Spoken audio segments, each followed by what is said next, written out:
नमस्कार दोस्तों। आज हम पढ़ेंगे मुंशी प्रेमचंद की कहानी नैराश्य लीला। पंडित हृदयनाथ अयोध्या के एक सम्मानित पुरुष थे। धनवान तो नहीं, लेकिन खाने पीने से खुश थे। कई मकान थे, उन्हीं के किराए पर गुजर होता था। इधर किराए बढ़ गए थे, जिससे उन्होंने अपनी सवारी भी रख ली थी। बहुत विचारशील आदमी थे, अच्छी शिक्षा पाई थी, संसार का काफ़ी तजुर्बा था, पर क्रियात्मक शक्ति से वंचित थे।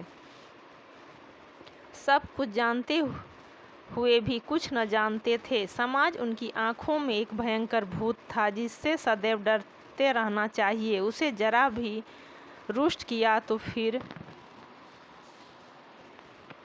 जान की खैर नहीं। उनकी स्त्री जागेश्वरी उनकी प्रतिबिंब थी। पति के विचार उसके विचार और पति की इच्छा उसकी इच्छा थी।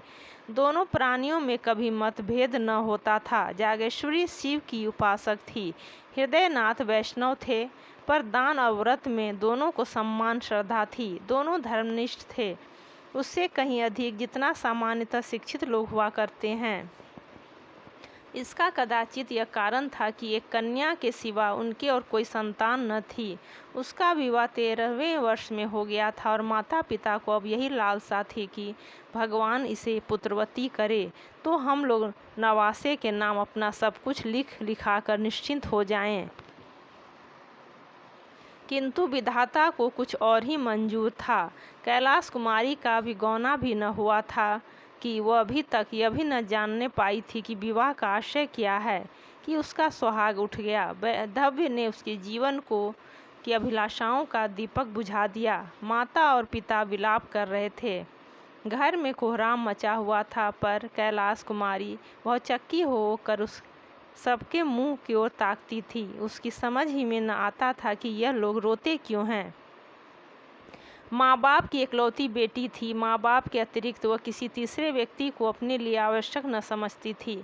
उसकी सुख कल्पनाओं में अभी तक पति का प्रवेश न हुआ था। वह समझती थी स्त्रियां पति के मरने पर इसीलिए रोती हैं कि वह उनके बच्चों का पालन करता है।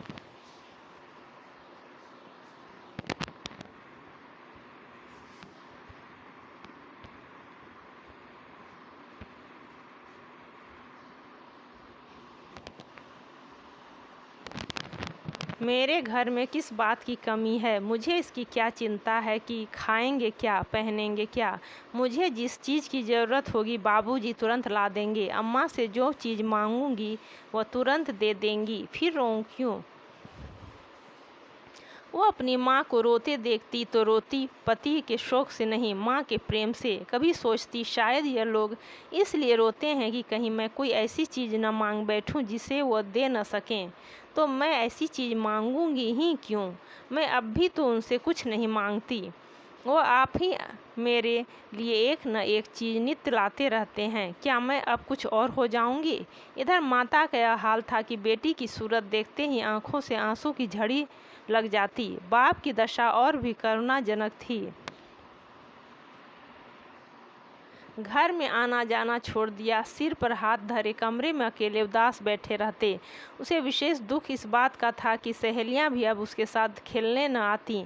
उसने उनके घर जाने की माता से आज्ञा मांगी तो वह फूट फूट कर रोने लगी। माता पिता की यह दशा देखी तो उसने उनके सामने आना छोड़ दिया। बैठी किस्से कहानियाँ पढ़ा करती। उसकी एकांत प्रियता का माँ बाप ने कुछ और ही अर्थ समझा।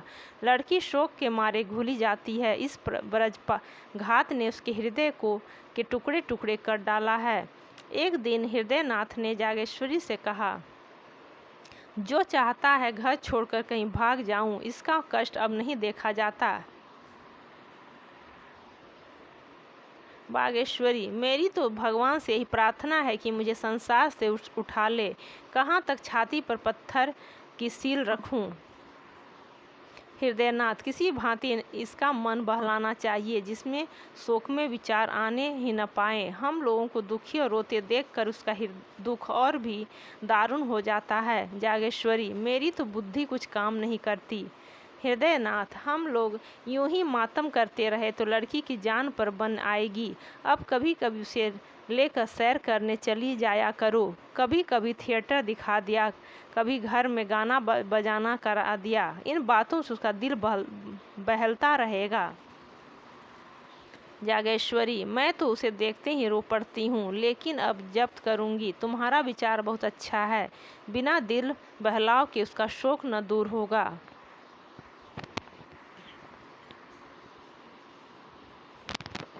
हृदयनाथ, मैं भी अब उससे दिल बहलाने वाली बातें क्या करूँगा। कल एक सैर भी लाऊंगा, अच्छे अच्छे दृश्य जमा करूँगा। फोन तो आज ही मंगवाए देता हूँ। बस उसे हर वक्त किसी न किसी काम में लगाए रहना चाहिए। एकांतवास शोक ज्वाला के लिए समीर के समान है। उस दिन से जागेश्वरी ने कैलाश कुमारी के लिए विनोद और प्रमोद के सामान जमा करने शुरू किए। कैलाशी माँ के पास आती तो उसकी आंखों में आंसू की बूंदें न देखती, होठों पर हंसी की आभा दिखाई देती। वह मुस्कुराकर कहती, बेटी आज थिएटर में बहुत अच्छा तमाशा होने वाला है, चलो देखाएं। कभी गंगा स्नान की ठहरती, वहाँ माँ बेटी किश्ती पर बैठकर नदी में जल विहार करती। कभी दोनों संध्या समय पार्क की ओर चली जाती। धीरे धीरे सहेलियां भी आने लगीं। कभी सब की सब बैठकर ताश खेलती, कभी गाती बजाती। पंडित हृदयनाथ ने भी विनोद की सामग्रियां जुटाई।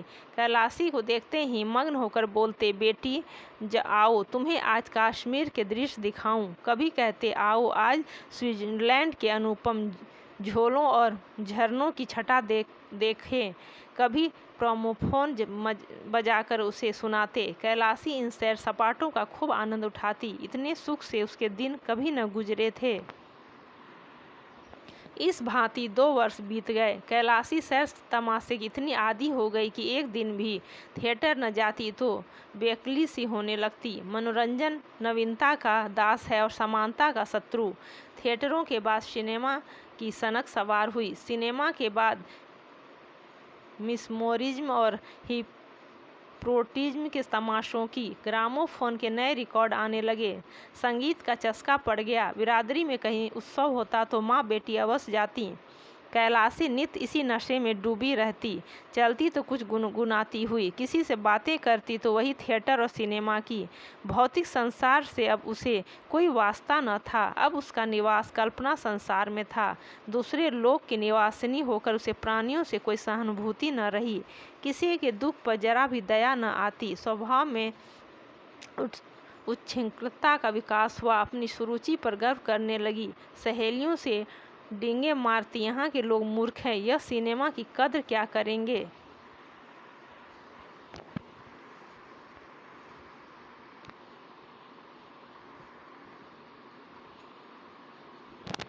इसकी कद्र तो पश्चिम के लोग करते हैं। वहाँ मनोरंजन की सामग्रियाँ इतनी ही आवश्यक है जितनी हवा। जब भी तो वे इतने प्रसन्नचित रहते हैं, मानो किसी बात की चिंता ही नहीं। यहाँ किसी को इसका रस ही नहीं। जिन्हें भगवान ने सामर्थ्य भी दिया है, वह भी सरे शाम से मुंह ढाँप कर पड़े रहते हैं। सहेलियाँ कैलाशी की यह गर्वपूर्ण बातें सुनती और उसकी और भी प्रशंसा करती। वह उनका अपमान करने के आवेग में आप ही हास्यास्पद बन जाती थी। पड़ोसियों में इन सैर सपाटों की चर्चा होने लगी। लोक संपत्ति किसी की रियायत नहीं करती। किसी ने सिर पर टोपी टेढ़ी रखी और पड़ोसियों की आंखों में कोई जरा अकड़ कर चला और पड़ोसियों ने आवाजें कसी। विधवा के लिए पूजा पाठ है, तीर्थ व्रत है, मोटा खाना है, मोटा पहनना है। उसे विनोद और विलास, राग और रंग की क्या जरूरत। विधाता ने उसके सुख के द्वार बंद कर दिए हैं। लड़की प्यारी सही, लेकिन शर्म और हया भी कोई तो चीज़ है। जब माँ बाप ही उसे सिर चढ़ाए हुए हैं तो उसका क्या दोष। मगर एक दिन आंखें खुलेंगी अवश्य। महिलाएं कहती, बाप तो मर्द है, लेकिन माँ कैसी है। उसको जरा भी विचार नहीं कि दुनिया क्या कहेगी। कुछ उन्हीं की एक दुलारी बेटी थोड़े ही है। इस भांति मन बढ़ाना अच्छा नहीं।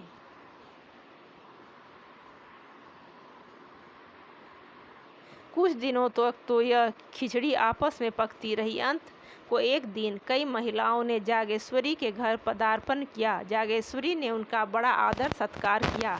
कुछ देर तक इधर उधर की बातें करने के बाद एक महिला बोली, महिलाएं रहस्य की बातें करने में बहुत अभ्यस्त होती हैं। बहन, तुम ही मज़े में हो कि हंसी खुशी में दिन काट देती हो। हमें तो दिन पहाड़ हो जाता है, न कोई काम न धंधा, कोई कहाँ तक बातें करे। दूसरी देवी ने वे आंखें मटकाते हुए कहा, अरे तो यह तो बंदे की बात है। अभी के दिन हंसी खुशी में कटे तो रोए कौन। यहाँ तो सुबह से शाम तक चक्की चूल्हे ही से छुट्टी नहीं मिलती। किसी बच्चे को दस्त आ रहे हैं तो किसी को ज्वर चढ़ा हुआ है, कोई मिठाइयों की रट लगा रहा है तो कोई पैसों के लिए महनामत मचाए हुए हैं। दिन भर हाय हाय करते बीत जाता है। सारे दिन कठपुतलियों की भांति नाचती रहती हूँ।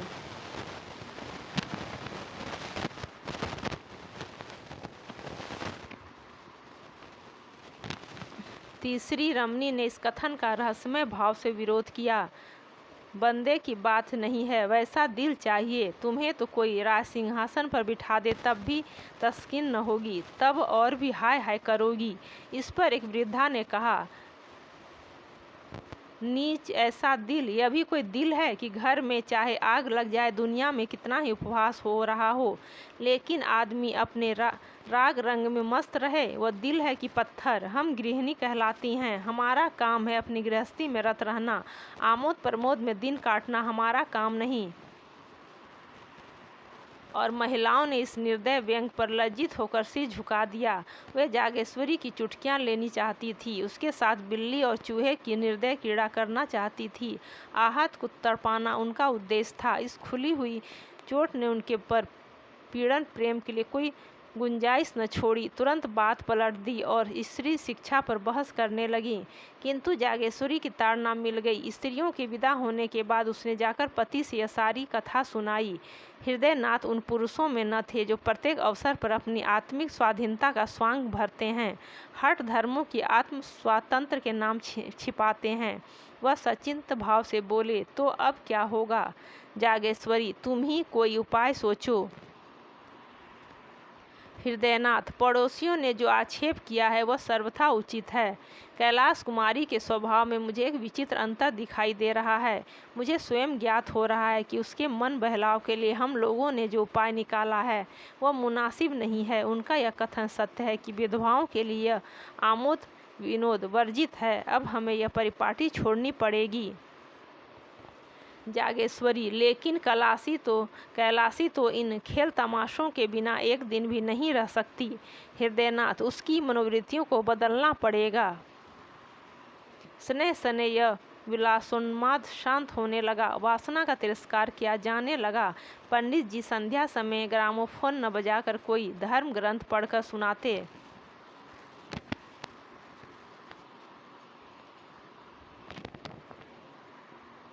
स्वाध्याय संयम उपासना में माँ बेटी रत रहने लगीं। कैलाशी को गुरुजी ने दीक्षा दी। मोहल्ले और बिरादरी की स्त्रियां आईं। उत्सव मनाया गया।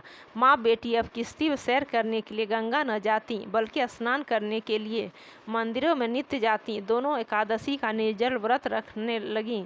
कैलाशी को गुरुजी नित्य संध्या समय धर्मोपदेश करते। कुछ दिनों तक तो कैलाशी को ये विचार परिवर्तन बहुत कष्टजनक मालूम हुआ, पर धर्मनिष्ठा नारियों का स्वाभाविक गुण है। थोड़े ही दिनों में उसे धर्म से रुचि हो गई। अब उसे अपनी अवस्था का ज्ञान होने लगा था। विषय वासना से चित्त आप ही आप खींचने लगा। पति का यथार्थ आशय समझ में आने लगा था। पति ही स्त्री का सच्चा मित्र, सच्चा पथ प्रदर्शक और सच्चा सहायक है। पति विहीन होना किसी घोर पाप का प्रायश्चित है। मैंने पूर्व जन्म में कोई अकर्म किया होगा। पति देव जीवित होते तो मैं फिर माया में फंस जाती। प्रायश्चित का अवसर कहाँ मिलता। गुरु जी का वचन सत्य है कि परमात्मा ने तुम्हें पूर्व कर्मों के प्रायश्चित का यह अवसर दिया है। वह धव्य यातना नहीं है, जीवोद्धार का साधन है। मेरा उद्धार त्याग, विराग, भक्ति और उपासना ही से होगा। कुछ दिनों के बाद उसकी धार्मिक वृत्ति इतनी प्रबल हो गई कि अन्य प्राणियों से वह पृथक रहने लगी। किसी को न छूती, महरियों से दूर रहती, सहेलियों से गले तक न मिलती, दिन में 2-2 3-3 बार स्नान करती, हमेशा कोई न कोई धर्म ग्रंथ पढ़ा करती। साधु महात्माओं के सेवा सत्कार में उसे आत्मिक सुख प्राप्त होता। जहाँ किसी महात्मा की आने की खबर पाती, उनके दर्शनों के लिए विकल हो जाती। उनकी अमृतवाणी सुनने से जी न भरता। मन संसार से विरक्त होने लगा। तल्लीनता की अवस्था प्राप्त हो गई। घंटों ध्यान और चिंतन में मग्न रहती। सामाजिक बंधनों से घृणा हो गई। हृदय स्वाधीनता के लिए लालायित हो गया। यहाँ तक कि 3 ही वर्षों में उसने संन्यास ग्रहण करने का निश्चय कर लिया। माँ बाप को यह समाचार ज्ञात हुआ तो होश उड़ गए। माँ बोली, बेटी, अभी तुम्हारी उम्र ही क्या है कि तुम ऐसी बातें सोचती हो। कैलाश कुमारी, माया मोह से कितनी जल्द निवृत्ति हो जाए उतना ही अच्छा।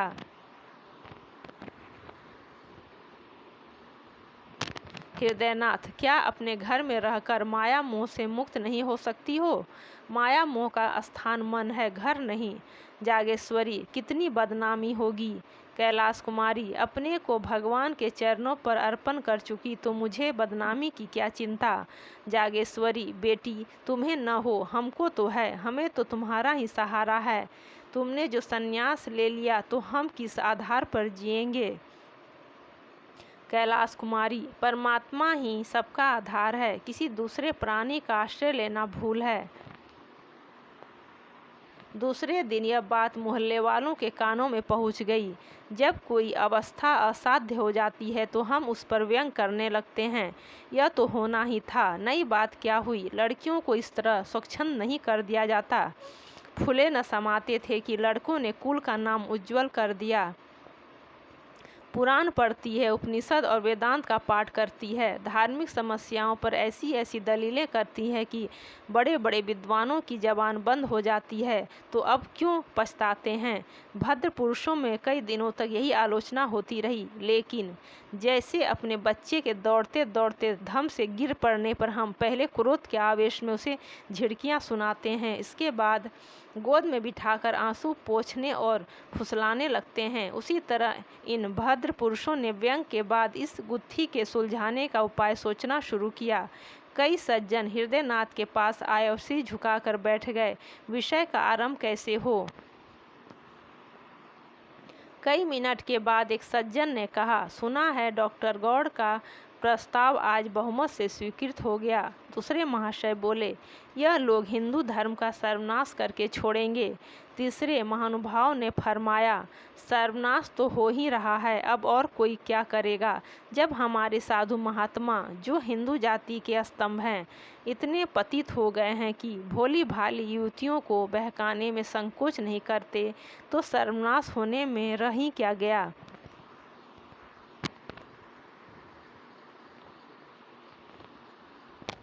हृदयनाथ, यह विपत्ति तो मेरे सिर ही पड़ी हुई है। आप लोगों को तो मालूम होगा। पहले महाशय, आप ही के सिर क्यों, हम सभी के सिर पड़ी हुई है।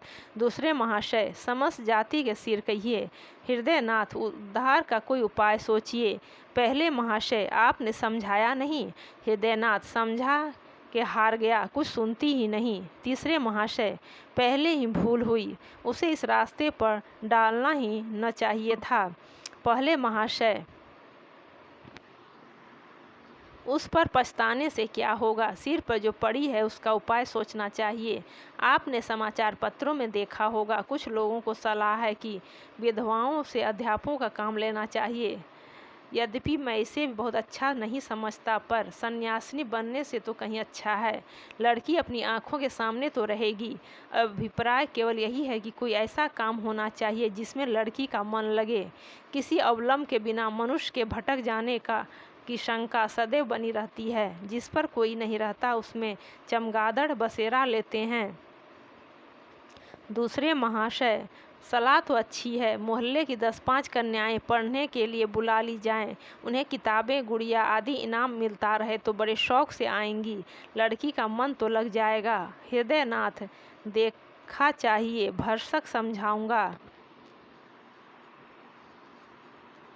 जो ही यह लोग विदा हुए। हृदयनाथ ने कैलाश कुमारी के सामने यह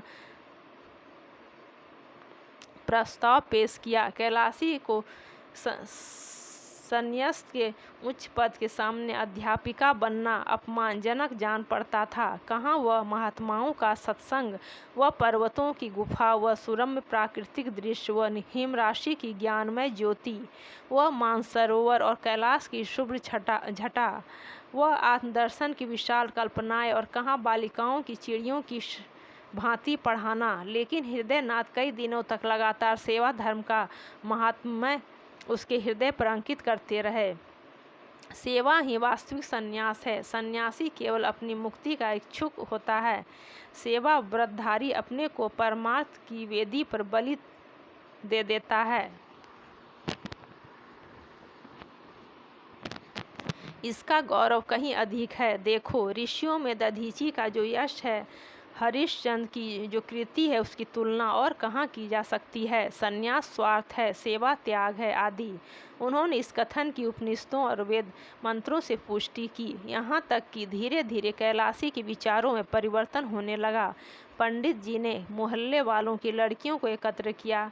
पाठशाला का जन्म हो गया। नाना प्रकार के चित्र और खिलौने मंगाए गए। पंडित जी स्वयं कैलाश कुमारी के साथ लड़कियों को पढ़ाते। कन्याएं शौक से आती। उन्हें यहाँ की पढ़ाई खेल मालूम होती। थोड़े ही दिनों में पाठशाला की धूम हो गई। अन्य मोहल्लों की कन्याएं भी आने लगी। कैलाश कुमारी की सेवा प्रवृत्ति दिनों दिन तीव्र होने लगी। दिन भर लड़कियों को लिए रहती, कभी पढ़ाती, कभी उनके साथ खेलती, कभी सीना पिरोना सिखाती। पाठशाला ने परिवार का रूप धारण कर लिया। कोई लड़की बीमार हो जाती तो तुरंत उसके घर जाती, उसकी सेवा शुश्रूषा करती, गा कर या कहानियाँ सुनाकर उसका दिल बहलाती। पाठशाला को खुले हुए साल भर हुआ था। एक लड़की को जिससे वह बहुत प्रेम करती थी चेचक निकल आई। कैलाशी उसे देखने गई। माँ बाप ने बहुत मना किया पर उसने न माना। कहा, तुरंत लौट आऊँगी। लड़की की हालत खराब थी। कहाँ रोते रोते तालू सूखता था, कहाँ कैलाशी को देखते ही मानो सारे कष्ट भाग गए। कैलाशी 1 घंटे तक वहाँ रही। लड़की बराबर उससे बातें करती रही, लेकिन जब वह चलने को उठी तो लड़की ने रोना शुरू किया। कैलाशी मजबूर होकर बैठ गई। थोड़ी देर बाद जब वह फिर उठी तो फिर लड़की की वही दशा हो गई। लड़की उसे किसी तरह छोड़ती ही न थी। सारा दिन गुजर गया। रात को भी लड़की ने न आने दिया। हृदयनाथ उसे बुलाने को बार बार आदमी भेजते पर वह लड़की को छोड़कर न जा सकती। उसे ऐसी शंका होती थी कि मैं यहाँ से चली और लड़की हाथ से गई। उसकी माँ भी माता थी। इससे कैलाशी को उसके ममत्व पर विश्वास न होता था। इस प्रकार वह 3 दिनों तक वहाँ रही। 8 पहर बालिका के सिरहाने बैठी पंखा झलती रही। बहुत थक जाती तो दीवार से पीठ टेक लेती। चौथे दिन लड़की की हालत कुछ संभलती हुई मालूम हुई तो वह अपने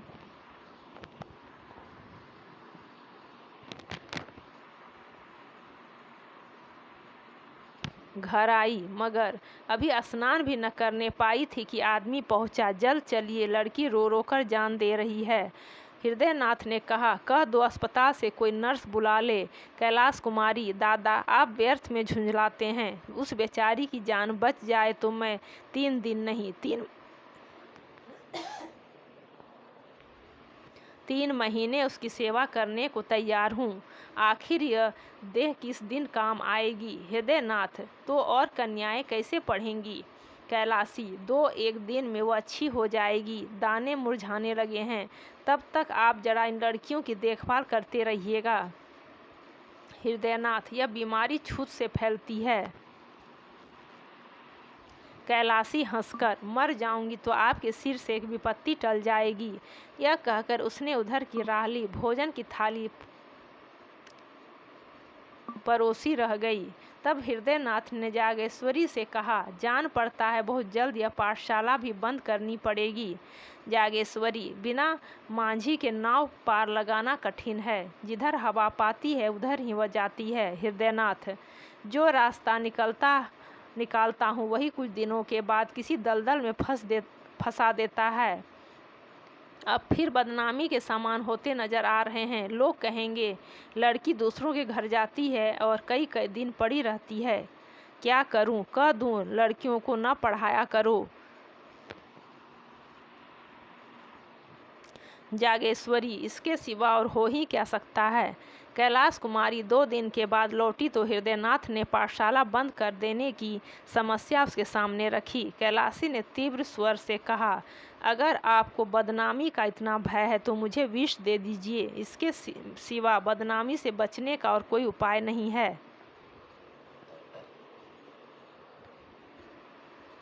हृदयनाथ, बेटी, संसार में रहकर तो संसार की इसी करनी ही पड़ेगी। कैलाशी, तो कुछ मालूम भी तो हो कि संसार मुझसे क्या चाहता है। मुझ में जीव है, चेतना है, जड़ क्यों कर बन जाऊं। मुझसे यह नहीं हो सकता कि अपने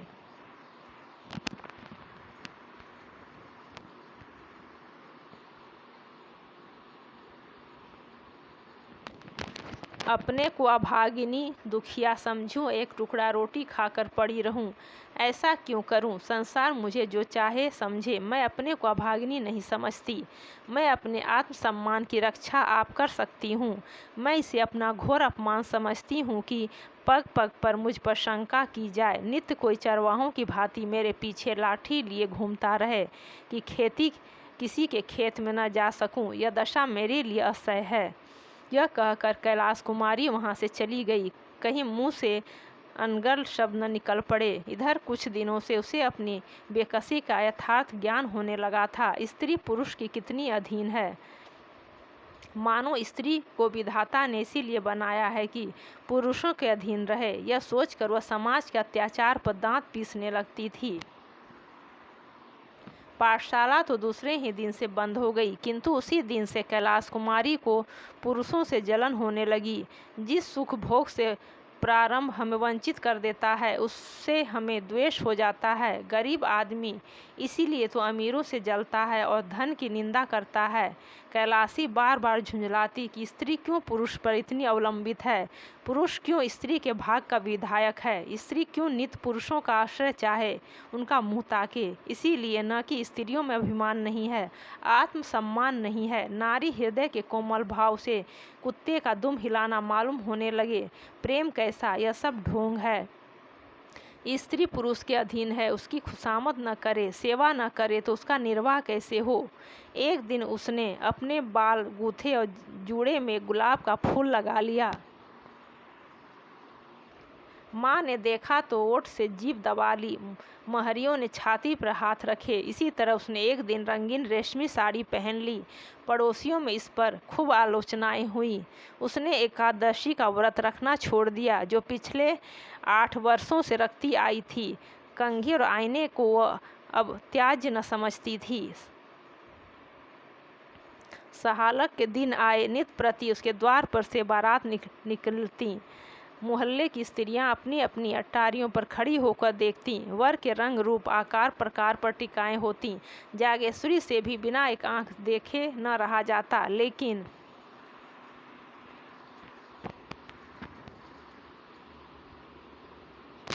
कैलाश कुमारी कभी भूल कर भी इन जलूसों को न देखती। कोई बारात या विवाह की बात चलाता तो मुंह फेर लेती। उसकी दृष्टि में विवाह नहीं, भोली भाली कन्याओं का शिकार था। बारातों की अब शिकारियों के कुत्ते समझती थी। यह विवाह नहीं है, स्त्री का बलिदान है। तीज का व्रत आया, घरों में सफाई होने लगी। रमणियां इस व्रत को रखने की तैयारियां करने लगीं। जागेश्वरी ने भी व्रत का सामान लाया, नई नई साड़ियाँ मंगवाई। कैलाश कुमारी के ससुराल से इस अवसर पर कपड़े, मिठाइयाँ और खिलौने आया करते थे। अब की भी आए। वह विवाहिता स्त्रियों का व्रत है, इसका फल है पति का कल्याण। विधवाएं भी इस व्रत का यथोचित रीति से पालन करती हैं। पति से उनका संबंध शारीरिक नहीं वरन आध्यात्मिक होता है। उसका इस जीवन के साथ अंत नहीं होता, अनंत काल तक जीवित रहता है। कैलाश कुमारी अब तक यह व्रत रखती आई थी। अब कि उसने निश्चय किया कि मैं यह व्रत न रखूंगी। माँ ने सुना तो माथा ठोक लिया। बोली, बेटी, यह व्रत रखना तुम्हारा धर्म है। कैलाश कुमारी, पुरुष भी स्त्रियों के लिए कोई व्रत रखते हैं? जागेश्वरी, मर्दों में इसकी प्रथा नहीं है। कैलाश कुमारी, इसीलिए न कि पुरुषों को स्त्रियों की जान उतनी प्यारी नहीं होती जितनी स्त्रियों को पुरुषों की जान। जागेश्वरी, स्त्रियां पुरुषों की बराबरी कैसे कर सकती हैं? उनका तो धर्म है अपने पुरुष की सेवा करना। कैलाश कुमारी, मैं इसे अपना धर्म नहीं समझती। मेरे लिए अपनी आत्मा की रक्षा के सिवा और कोई धर्म नहीं है। जागेश्वरी, बेटी गजब हो जाएगा, दुनिया क्या कहेगी? कैलाश कुमारी, फिर वही दुनिया, अपनी आत्मा के सिवा मुझे किसी का भय नहीं। हृदयनाथ ने जागेश्वरी से यह बातें सुनी तो चिंता सागर में डूब गए। इन बातों का क्या आशय? क्या आत्मसम्मान का भाव जागृत हुआ है या नैराश्य की क्रूर कीड़ा है? धनहीन प्राणी को जब कष्ट निवारण का कोई उपाय नहीं रह जाता तो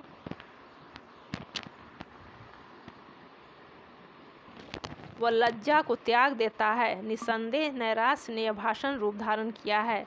सामान्य दशाओं में नैराश्य अपने यथार्थ रूप में आता है, पर गर्भशील प्राणियों में वह परिमार्जित रूप ग्रहण कर लेता है। यहाँ वह हृदयगत कोमल भावों का अपहरण कर लेता है, चरित्र में अस्वाभाविक विकास उत्पन्न कर देता है।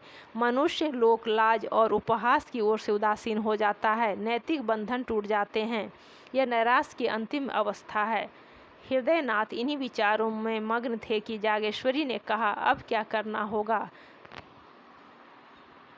हृदयनाथ, क्या बताऊं? जागेश्वरी, कोई उपाय है? हृदयनाथ, बस एक ही उपाय है, पर उसे जबान पर नहीं ला सकता। तो दोस्तों, अभी आपने मुंशी प्रेमचंद की कहानी पढ़ा। अगर आपको ये कहानी अच्छी लगी हो तो हमारे चैनल को सब्सक्राइब कर लें।